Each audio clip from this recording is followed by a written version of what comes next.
Well, good afternoon, everyone. It's been a long time since I posted a video. About a year, in fact. A lot has been going on in my life so far. My wife and I had a baby, and a lot of personal stuff came up with work and whatnot, and I just was not able to do any more projects until I finally buckled down and did this bad boy that you're looking at right now. So, I decided it's about time to make a new video. So I wasn't gonna do anything, halfway. So here we go. These are two 40-gallon breeder tanks. They are currently sitting on my Husky storage shelf that I got at Home Depot. And the lights are two shop lights. I can't remember the Kelvin rating, but they do support plant growth. And in between the lights, I will show you in a second, you can kind of see the glow above it, but it's an actual plant grow light that you get in the Walmart growing section for hydroponics. And I used to use it on my planted tank that I had, and it just made everything explode. So, without further ado, these are the two tanks that now house our fire skinks. We got Zuko, which is in the left tank. We got him from PetSmart, and he was a small juvenile when we got him, and now he's a larger adult, but we noticed his tail was not growing, so we figured he dropped his tail when he was younger. So he might have been wild caught, which doesn't surprise me from PetSmart. Not bashing them or anything, because I buy a lot of stuff from them, but they do sell a lot of animals that have been either not kept well by their breeders or from wild. He's a great pet. I mean, don't get me wrong, he's friendly and whatnot, but when skinks or geckos get scared, they just drop their tails, so something bad could have happened. And in the left tank, we have Azula, which we got off of Craigslist.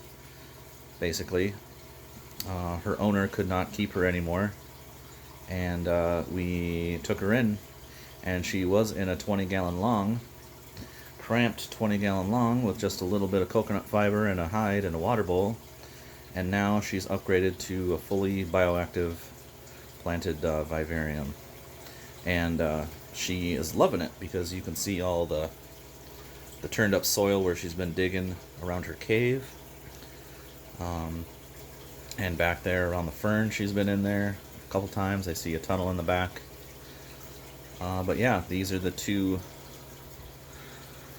bioactive 40-gallon vivariums. I do have a reptifogger up there on the top of the shelf, and that goes off, I would say, about every 30 minutes, and it stays on for about 5 to 10 minutes each time, and it gives the vivarium a good fogging and keeps the moisture up. All the plants in here are rated for 70 to 75, all the way up to 85 degrees worth of heat, and they all require moist soil. We have ivy right here. We have pothos in the back. I mean, everyone that is watching this probably knows that pothos is basically a really good hardy plant that grows anywhere.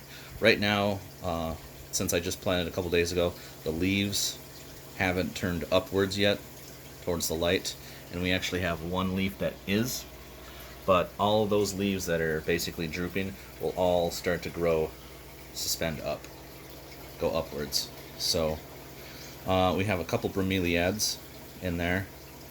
We have a spring fern. It was labeled a spring fern anyway. And then we have some type of leafy bush plant. Just said house plant when I bought it, so came in a pack of 2. But yeah, that's what's in here. I have some random dried wood that I've gotten from outside. It's been in storage for the last couple of years. Mite bug free.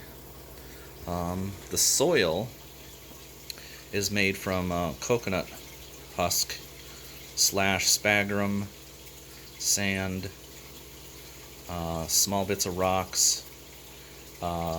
It's basically the mix that you would use for a basic terrarium.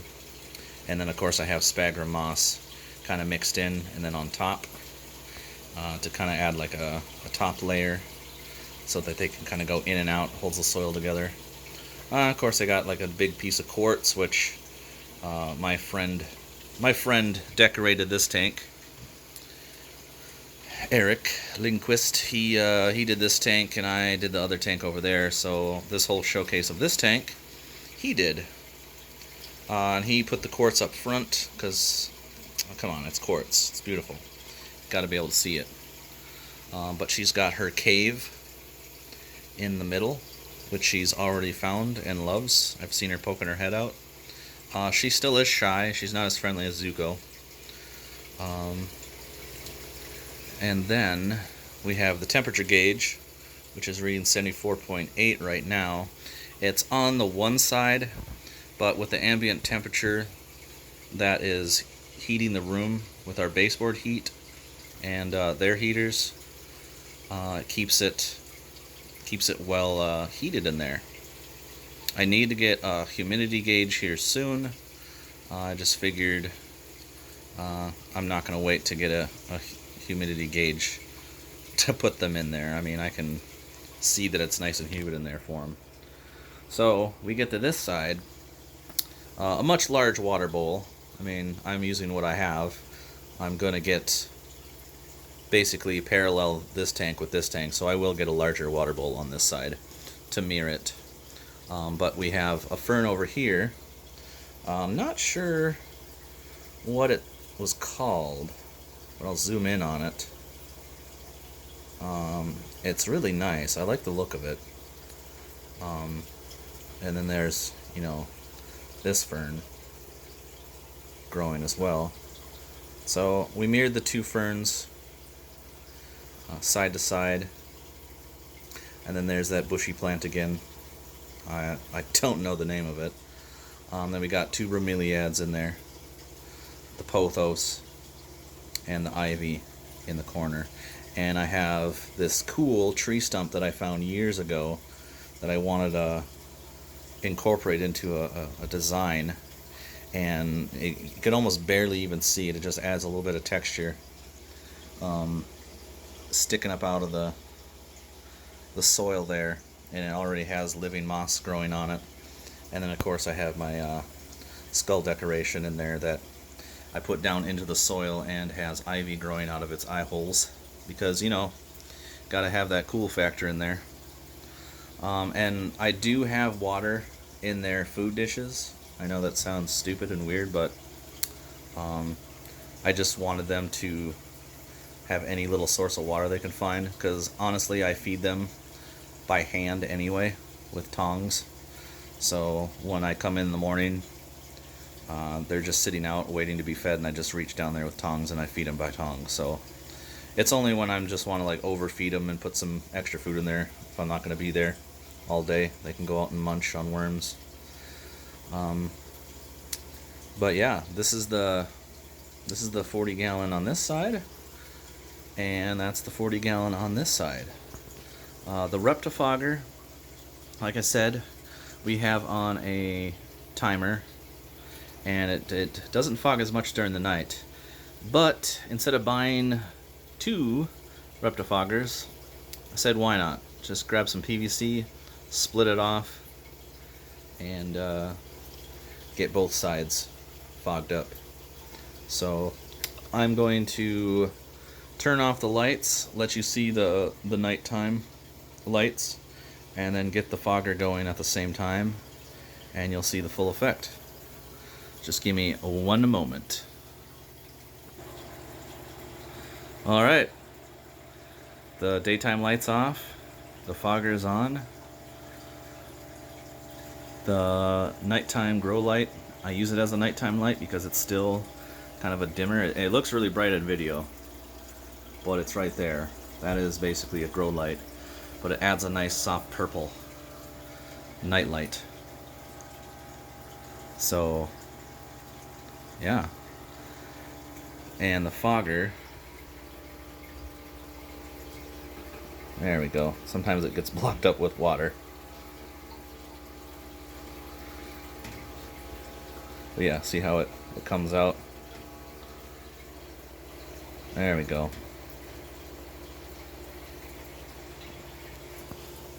So then yeah, it'll fog both sides.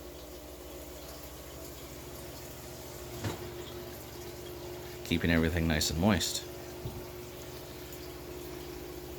And my camera on my phone doesn't do the light justice, but those bromeliads are a bright orange and bright yellow, and the colors really pop. I mean, this one, you can kind of see it, but they just like glow in this light. So that's what I have going on. So I know I haven't posted videos a long time. I will keep an update on these tanks, and when the plants grow in more, maybe I'll do like a month update. So a month from now I'll make another video on how the plants look, and hopefully get a feeding video so you can see them eating in their habitat here. Everyone loves feeding videos. So for all those who watch my channel, or watch the few videos I do have and follow, you know, I do post when I have something new, but obviously I'm not going to post every week of the same thing. With a lot going on in my life, I don't have a lot of projects I can do, but this is the one that I wanted to get done, and so far I am not disappointed. So I hope you guys like it. If you have any critiques, go ahead and let me know in the comments below. I might have not done things the way someone would have wanted me to, but right now this is what I got, and it's working out. So I will get back with you guys in a month, if not sooner, for a feeding video. Till then, you guys have a great night, or morning, or afternoon, whenever you're watching this video, and I will see you in the next one. Bye.